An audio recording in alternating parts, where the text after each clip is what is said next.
Well, good morning. Good morning. I'm so glad to see each of you this morning and to be able to share the Word of God with you.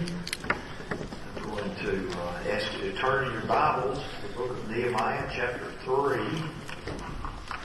I know some of you have read that ahead of time, and you're wondering, what in the world is he going to say about that passage? Well, I'll confess to you that when I first began reading Nehemiah chapter 3, with that list of all those names and places and different things, that I wondered, what in the world am I going to say about that passage?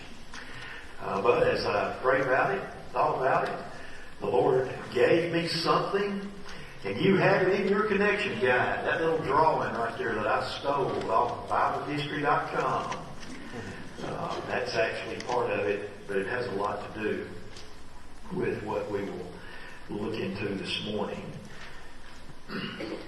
Now, as we look into this, I'm conscious that most of you, if not all of you, lived through the storms of April 27, 2011, and many of you have been through other storms at different times where you had to rebuild afterwards. Some type of rebuilding was necessary, and so we can identify in many ways with this, and my prayer is for the Lord to extract that for us and to remind us of it as we work our way through some things related to this passage. Stand with me, if you will. We're going to read just a few of the verses from the first part of the chapter, and then I'll make reference to some others throughout the chapter as we progress. But Eliashib, the high priest, and his fellow priests went to work and rebuilt the sheep gate. Now, if you are looking at that diagram, you don't have to do it right now, but if you look at that diagram, at the very top of the diagram, there's the sheep gate next to the Tower of Mia. And so there's a visual point of reference there for you. They dedicated it and set its doors in place, building as far as the Tower of the 100. Now, you don't see it as the Tower of the 100 on the diagram. It says the Tower of Haniel. Now, here's the problem that we run into, is that in certain places in the Old Testament, different places had a different name at different times. For example, some of you remember when Warner Boulevard was called River Road. How many of you remember that? Okay. All right. Now, how many of you only remember it as Warner Boulevard? Raise your hand. No takers. You're telling on your age. All right. So we'll talk a little more about some things like that. But what happens as we study the Old Testament and in some places the New Testament, we find that the names may not be as firm as the building or the gate that's located on it. They built as far as the Tower of the 100, which they dedicated, and the men of Jericho built the adjoining section, and Zakur, son of Imri, next to them.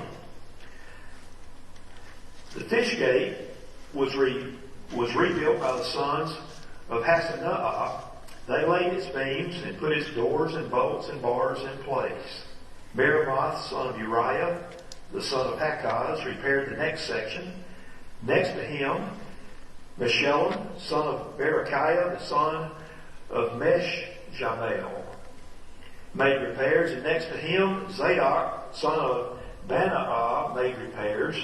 The next section was repaired by the men of Tekoa. Now, this is a reference to a place located not far from Jerusalem. But here's an interesting reference. They're nobles, but they're nobles. The nobles of Tekoa would not put their shoulders to the work under their supervisors. It begs the question, how do you want to be remembered? We might be thinking, why did Nehemiah put that in there? Well, he put that in there. He told the truth about what everybody already knew. You know, so that's the basis of it. Be seated, please. And may our Lord bless the reading of His Word and my pronunciations and your memory. For all I know, you remember that I pronounced all that perfectly, right? Okay. It was close.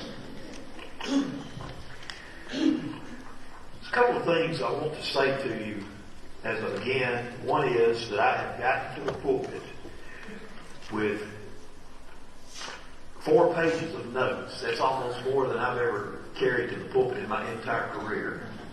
My 40th ministry anniversary will be the 7th of September next year. I don't think I've ever gotten to the pulpit with 4 pages of notes. I don't know if that sets your heart at ease or on edge. But as the case may be, I'm going to work through it very quickly because there are some things we see in this. Now, here's what's going on. You recall that Nehemiah and Ezra, or Ezra and Nehemiah, the 2 books that we find in your English Bible, they are the same book. They're one work in the Hebrew Bible. And so the biblical scholars divided them up because one focuses on, obviously, the work of Nehemiah, or on Ezra, and the second, obviously, on the work of Nehemiah. And so they divided them up as they appear in our English Bible. But you find the 2 characters interacting at different places and knowing one another. And so in terms of time, all of this is compressed within that period of years that I shared with you in the previous message a couple of weeks ago. Now, when we get to this part of it, and recalling that a lot of this started as God was working in Nehemiah's heart, a lot of this started as Nehemiah's memoirs, as his written account of the work that took place. Now, we all understand how this works. Some of you have had those conversations in your families where you said, boy, I wish I had written that down. You know, I need to write this down. I need to make a recording. Today, people are using video tools to make recordings of various things that are significant to them. Every once in a while, I have a memory of something that occurred in one of the churches I served. It may be comical, it may be serious, but I kind of wish that I had written all those things down. I could write a book. I would have to change the names to protect the guilty and the innocent, or myself and a whole bunch of other people have to leave the country, if you know what I mean. Anyway, we do. We understand writing things down. Well, Nehemiah was a wise man. He began writing these things down, partially to help his memory and partially to make a report to King Artaxerxes, who had blessed him and provided the materials for this task. But right in the middle of this part that we're in today, we find that Nehemiah has gone out and he has walked through the city or around the city, and it's a little bit helpful to understand the size of it. And so let's see if we can just talk a little bit about the size of the task. I've wondered a long time ago, well, how big was Jerusalem? I mean, as a child, I never thought about it. As a young Christian, I didn't think much about it, but I began to grow up in the faith, and then later I got to seminary and began to wonder, well, how big is that town? I'll give you an example of where I first became aware that a country boy had gone to the big city. I was stationed at San Diego, California for radio school after I got out of boot camp. All right? There was a guy in my boot camp platoon, Paris Island, South Carolina, named Angel Ortiz. I had never met a Puerto Rican up to that point in my life. Now, I'd grown up in Tuscaloosa, and I'd met people who were Caucasian. I had met people who were African American. I had met one person that was Cuban. One of my classmates was Cuban, came here when he was 4th, 5th grade, something like that. If I named him, many of you would know him. But that was my exposure to the larger world of culture. Now, I'd met people from Hale County, because part of my family's from Hale County. I'd met people from Mississippi, because I had family in Mississippi. And I'd never met anybody that I knew of from Georgia.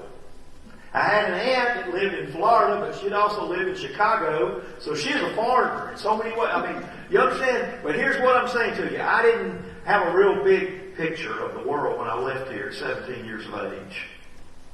I go off to boot camp, and I'm in boot camp with all these different people. I met Ortiz. So I get to San Diego, the radio school. I meet another fellow from New York City. Ortiz is from New York City. I said, oh man. I said, you're from New York. I said, do you know Angel Ortiz? God is my witness. This is what he said. I know 12 of them. Which one are you talking about? Size. You know, the size of the town. One place I pastored, somebody described the town as 4 streets wide and 8 streets long. And it was pretty accurate. A little small town, about 2,300 people. So how big was Jerusalem? Well, let's get a picture here as we start. And I'll tell you that at Nehemiah's time, they were rebuilding the walls that we believe were built under Hezekiah, which is a whole different part of the story, but 135 to about 160 acres. And so let me give you an idea of about where that would be. You start out here on the corner by our coffee shop called Nehemiah's. All right? Go south on First Avenue to the corner at Hargrove Road and turn right. And because the road angles a little bit, you'll be going somewhat northwesterly. And you walk up there to where you bear right to Hackberry Lane, and you stay on Hackberry. And now, depending on how far you want to walk and how many acres you want to take in, you do either turn right again at 16th Street or at 15th Street. Let's just go to 15th Street. All right? So go out to 15th Street, and all of you are following me now in your mind. You're already there. You come down to First Avenue, and what's at First Avenue? McAllister's. All right? Turn on First Avenue and walk back up First Avenue, and of course, you could drive this. I drove this in my truck and measured it. I told Donnie when I got his ass, I said, man, I hadn't lost my mind. If you saw me drive past 3 times, I still know where the parking lot is. I'm just making sure I have my perimeter correct. And so, walk back up First Avenue, and you got to come to the little cut-through over here, the alleyway, on the city walk, and boom, you're back at Nehemiah's. That area takes in approximately 160 acres. And that is the approximate size of the city of Jerusalem at the time of Nehemiah. Now, we have 3 engineers in our congregation who are already figuring on this. Okay? Look, my purpose today is not to narrow down to the inch exactly how big that wall was. My purpose today is to have a mental picture of the enormity of the task. But if you want to talk about that, I'd love to hear it, because as I figured on this, I realized I had another reminder of why I'm a wordsmith and not a mathematician. All right, it's just one of those things in life. And so let's compare just a few things to help you understand the size. All right, the university school property that is adjacent to where we are, 12.6 acres. Okay, that's on 12.6 acres. Now, I dare say many of you have never walked that property. But that's okay. I'm not being judgmental about that. I'm just saying none of us come to the Forest Lake Baptist Church on any given day say, I don't want to walk the University Place School property today. I mean, we don't do that. All right? But let's take another point of reference to get a mental picture here. The shops at Legacy Park. Now, this is the old Cedar Crest location. And all of you are familiar with that because we remember April 27, 2011, what happened there. We know what was there. It was an entire neighborhood of little frame homes that had gone now. Most of them gone after that 6 minutes of that storm passing through, or at least pieces of them left. But that area, 13.5 acres. Now, I got this information for those of you that are tech nerds off of an app on my phone called Landglide. And so a couple of you have it, and so you can do your own digging around for this. Midtown Village, all right, over here to the east of us, Midtown Village, where the restaurants and the stores and Barnes and Noble and all those things are. We all know where that is. 29.5 acres. Okay? University Mall, just across the road, is on a larger piece of property. It's owned by the state mental health department, but that piece of property is 65.2 acres.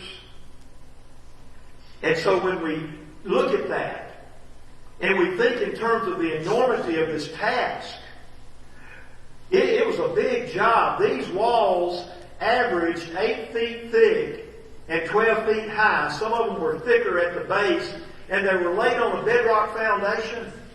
And they were built mostly by hand. And so this was an enormous task. And you recall that our theme verse reminds us the wall was completed in 52 days. Now, by comparison, what type of work do we do? You recall Hurricane Katrina. We, Carol and I and some others, and many of you made relief trips to South Louisiana after Hurricane Katrina. And at one place that I went in Bush, Louisiana, we had friends there that were connected with the church where we took these supplies. I mean, it was just leveled. The trees were gone, the trees were down. At one place where some friends of Carol's and mine lived, they had a driveway that was 1/4 mile in length. And it took 2 strong young men working with chainsaws and buckets, a bucket on the front of a tractor with a track hoe behind it, 12 hours to clear that driveway in a day. It actually spread over 2 days, but 12 hours just to clear a path through there so that they could get their vehicles in and out from where they were trapped back in the woods. Do you see the enormity of the task? Look, I don't mean to be candy about it, but if you think that God has withdrawn His favor from you because you have to walk across a paved parking lot to get to church, you need to get alive. I'm serious. You know, we don't have a clue. Now, I understand that walking has its challenges sometimes. If I step on something that turns my left knee, you'll hear me grunt. But we don't have it bad. We do not have it bad. And so the task was enormous. And I want to remind you, we're talking about a place about 160 acres. And here we are thousands of years later. And we're talking about that little spot of ground. The historical significance of Palestine in general and ancient Jerusalem specifically is all out of proportion to its geographic size. And yet we find that the Lord God did the greatest work in human history in that place. That He showed Himself strong on behalf of His people. That He empowered them and blessed them and guarded them to do the work. That He called forth leaders who would lead them. And yes, there were some people who felt like they were too good to get dirty to do it, but they still enjoyed the blessing of what God did at that point in time in the history of mankind and in the history of His kingdom.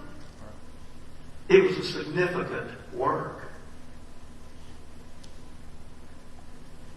Now, what about the thing of the names? Well, when you look at your diagram and you get into your Bible later this week and begin to look at that thing about the names, particular gates were known by different names at different periods in history. And so depending on which translation of the Scriptures you use, and behind that, depending on which source the scholars used, you may find a different name for that particular gate. Now, the challenge that I'm going to issue to you is to take your Bible through the week and work your way around the walls of the city and ask God to teach you about these things that are at the bottom there in the connection guide. But I need to point out that in terms of biblical scholarship, there are some things we can't just nail down for absolute certain.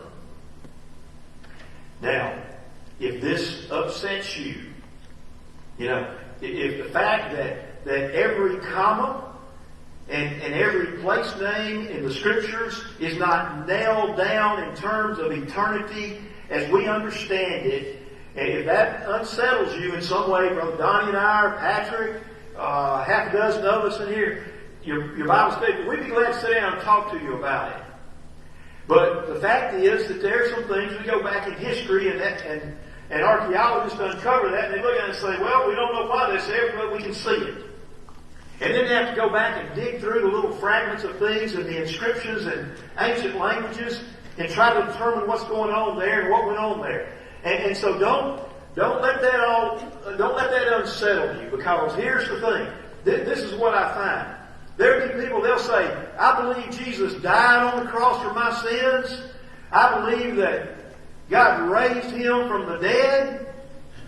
And I'm trusting in that which I cannot explain any further than what I've just told you for my salvation. But then as soon as we lay out something specific like this, they start arguing and carrying on, as if eternity depended on it. Let's keep our focus on that which we know. And our focus is on this, that God worked into His people's lives to do this. But listen, all of these gates are named there. And so, just take into consideration, we do the same thing today. Bryant Drive is registered in heaven as 10th Street. Just take my word for it. I respect Coach Bryant's legacy. But Bryant Drive is registered in heaven as 10th Street. And then 24th Avenue in Tuscaloosa is more commonly called Greensboro Avenue. That's because at one time, 24th Avenue was actually Highway 69 through town. Now, if you didn't know that, that's okay. Your salvation's not dependent on it.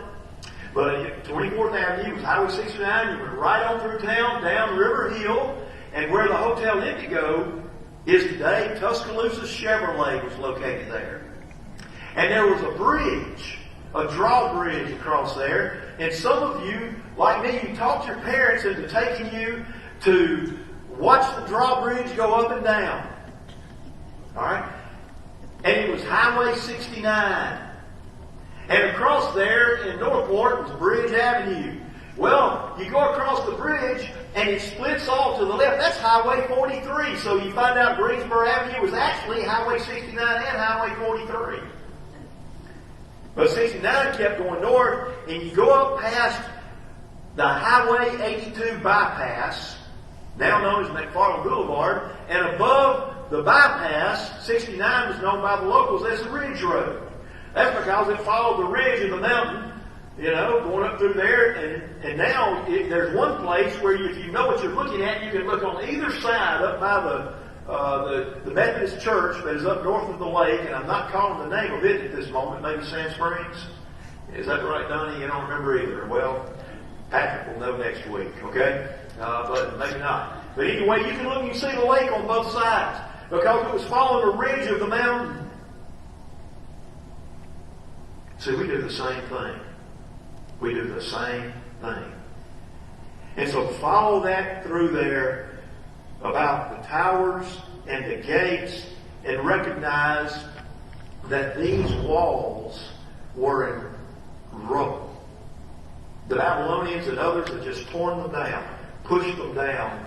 And so these people had to gather themselves together and do this work. You see, there was a purpose in the work. In Nehemiah 2:17 and 18, he said, you see the trouble we're in Jerusalem. Jerusalem lies in ruins, and its gates have been burned with fire. Come, let us rebuild the wall of Jerusalem, and will no longer be in disgrace. I also told them about the gracious hand of my God being upon me, and what the king had said to me. They replied, let us start rebuilding. So they began this good work. You see, when Nehemiah laid the purpose of the work out in front of them, they realized that they all had a vested interest in giving themselves to it because they depended on the security provided by that city. And their sense of dignity was attached to that.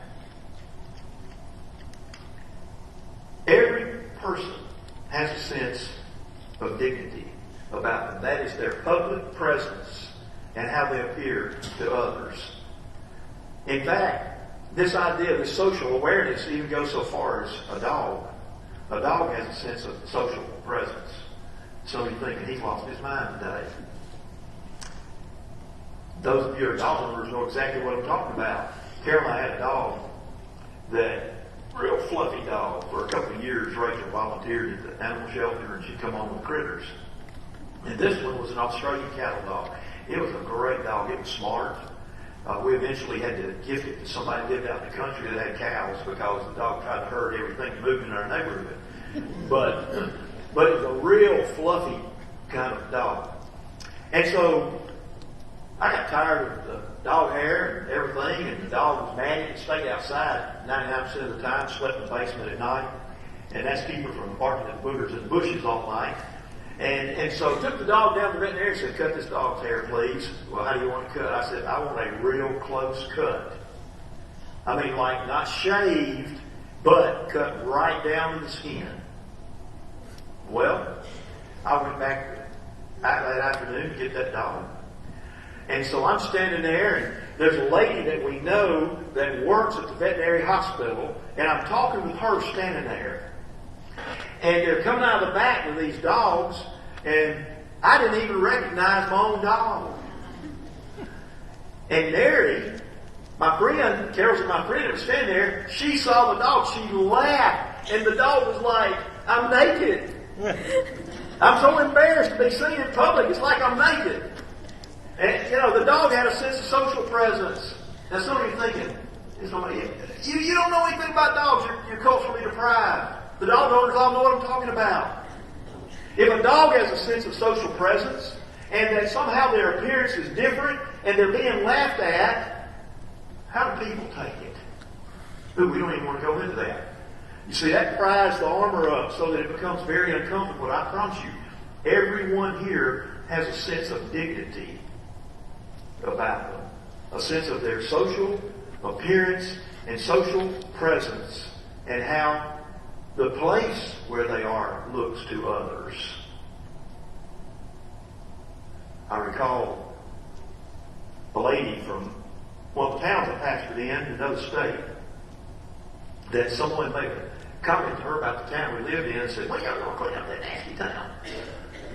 Ooh, it got away with her. It got away with her really bad. And then she came back, she looked around, she said, she said, it's cleaner than the one he lives in. You get it? Tit for tat, one for the other here. And so we do. We think this way. This morning, one of our men spotted something on the floor and cleaned up the floor in the church. Why? Because he was concerned about the physical appearance.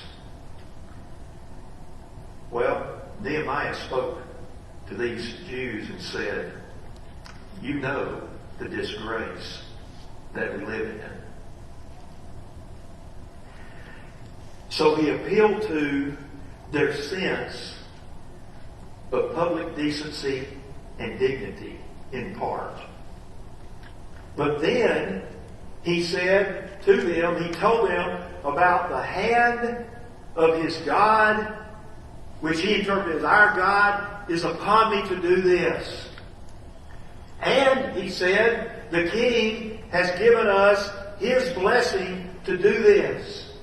And so do we understand that when we think about the purpose of the work, that it translates into our day in terms of God's hand is upon his church to do his eternal work.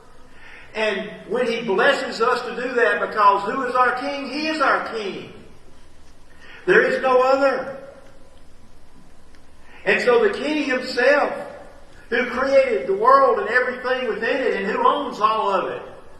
As somebody said, Prophet Isaiah said he owns the cattle on 1,000 hills, and the preacher friend of mine said, yeah, the hills too. He owns all of it. He has blessed us and put his hand upon us to do his work.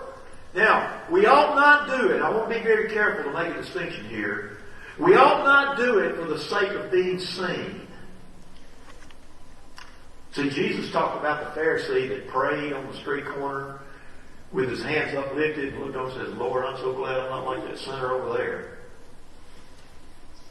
And there was a sinner there at the temple that beat himself upon the breast and said, Lord, have mercy unto me, a sinner. And Jesus said, this one went away justified, and this one has his reward in full. And so we don't want to do what we do for the sake of being seen, but we need to understand that it's healthy to take pride in what we do as evidence of hearts for God and sharing together in good work. And so there was a purpose in the work. And then there are all these people on the ground. It's just kind of an interesting thing. 38 individuals were named. 14 families or distinct groups. But this is what struck me as I read through it.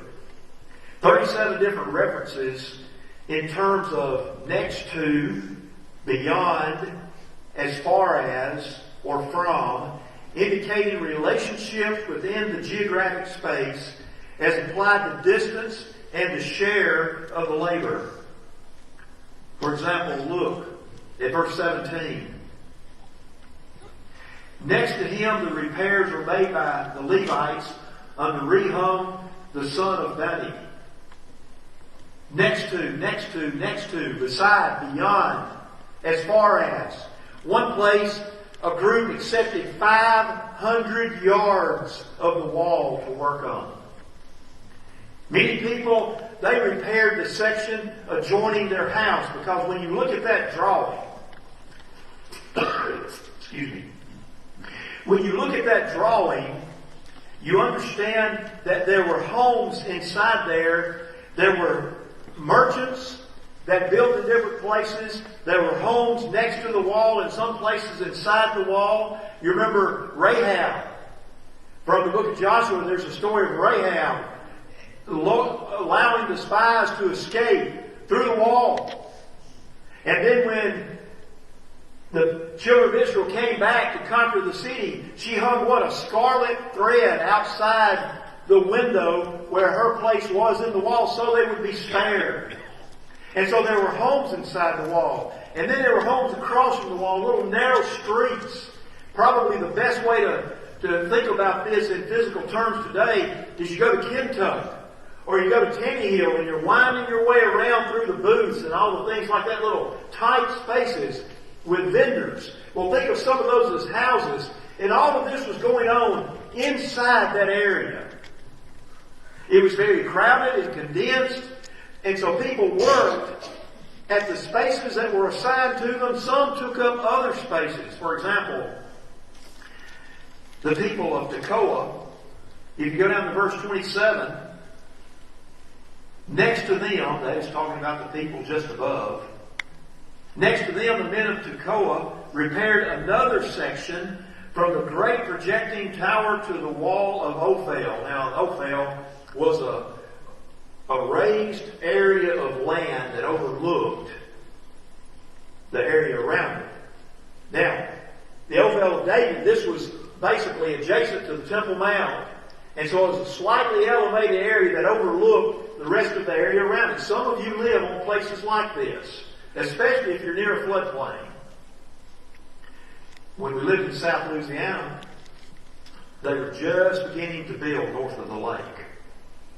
And the contractors in the area, we had red farmers in our church, and some of them on a red dirt farm been squeaking out in existence forever and starving to death, and suddenly discovered they were living on a gold mine with this red dirt.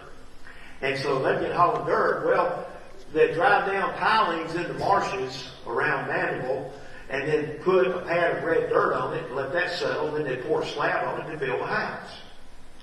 And so in a cutaway, you'd just be looking at it. The house is floating on a big pair of stilts out there.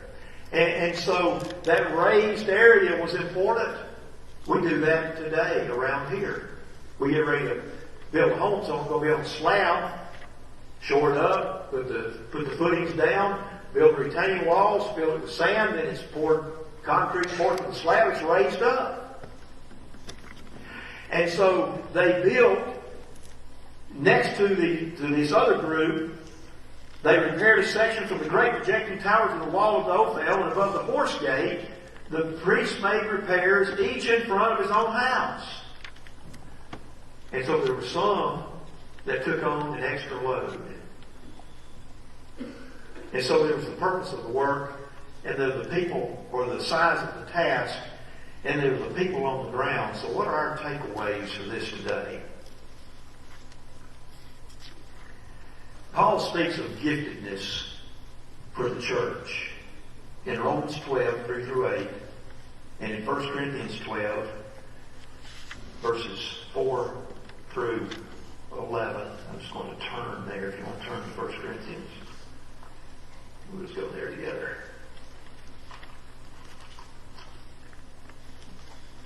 There are different kinds of gifts, but the same Spirit distributes them. There are different kinds of service, but the same Lord. There are different kinds of working, but in all of them and in every one, it is the same God at work. What's he saying? Your gift and my gift may be different. There are others in the congregation who have the gift of teaching.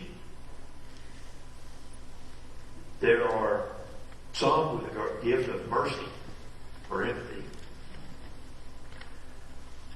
Others with the gift of prophecy and discernment. I know several people with the gift of discernment. You try to lie to them, they're looking the whole right through. You know it the whole time. I know people with the gift of edification. They naturally strengthen and encourage the people around them. And they're the kind of people everyone gravitates towards just because when you walk away from the conversation you feel better about yourself and about life. Lots of different spiritual gifts.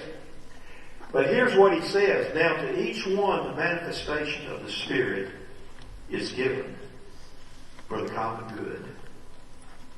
For the common good. You see, these people in Nehemiah's day understood at a visceral level the common good. They all had a vested interest in one another's success.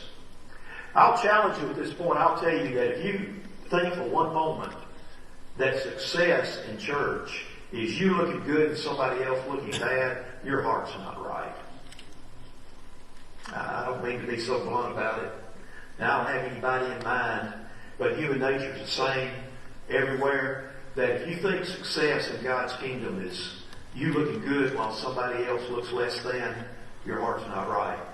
Let's take that a step further. As a congregation, as a group of people with a shared reputation and identity, if a congregation begins to think that success in God's kingdom is them looking good while the rest of them look less than, they have strayed from that biblical principle right there about the common good. You see, we all have a vested interest in the success of other churches. As a father of $2, I'll tell you this. I understand this vividly. I had a lady in one of the congregations I served that she had chosen to remain single her whole life. And we had a conversation about it one day. And she said, well, my anchor verse for my singleness is this. I looked at all these men in this town and said, I would not have you in your brethren. Now I changed the punctuation a little bit. In fact, it's right there in 1 Corinthians 12:1 in the King James. Paul says, about gifts of the Spirit, I would not have you ignorant, brethren. All you got to do is put the comma in a different place and you understand what she's talking about. Right? But, you know, two girls coming along, and I looked out, you know, into the future and said, I have no idea who they'll meet. And Caroline began praying before they ever met the young men that they later married for God to lead Christian young men into their life. And He did, and we are eternally grateful for it. If I died today, I would be satisfied that my daughters are with godly young men who love them and encourage them and support them. It matters. Now, if I'd had sons, I'd been praying the other way for the Lord to lead them to young women who were believers and whose hearts were hearts for God. And so we have a vested interest in the success of other congregations, because that other congregation may be raising, as we say in the South, or rearing, as we properly state it, the young man or young woman that your child will one day marry. And so we're not here just for ourselves.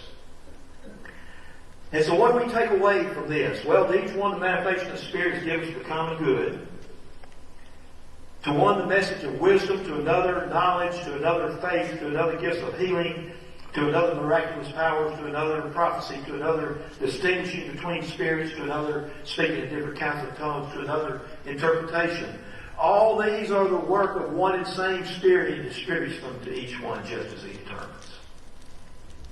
And so, the fact is that in God's kingdom, His work, His greatest work happens when people who are uniquely different are unified around a shared purpose. They have different backgrounds and they have different interests and they have different abilities, but they join their lives together under a compelling vision. And success is achieved not because we're all the same, but because our differences are put aside for a greater goal. And so it is that He calls us to the same kind of work that He called the people of ancient Jerusalem in Nehemiah's day. But we're not building physical walls, and we're not establishing a physical kingdom. We're shoring up and working on that which symbolizes the presence of God in this world, and which reaches into the lives and the hearts of people that do not yet know Him.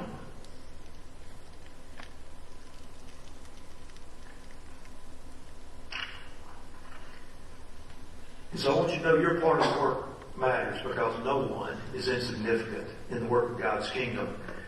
And we all have a vested interest in the other person's role, because their giftedness may be different from ours, but their success contributes to part of the benefit we enjoy. And then the common good outweighs personal preference.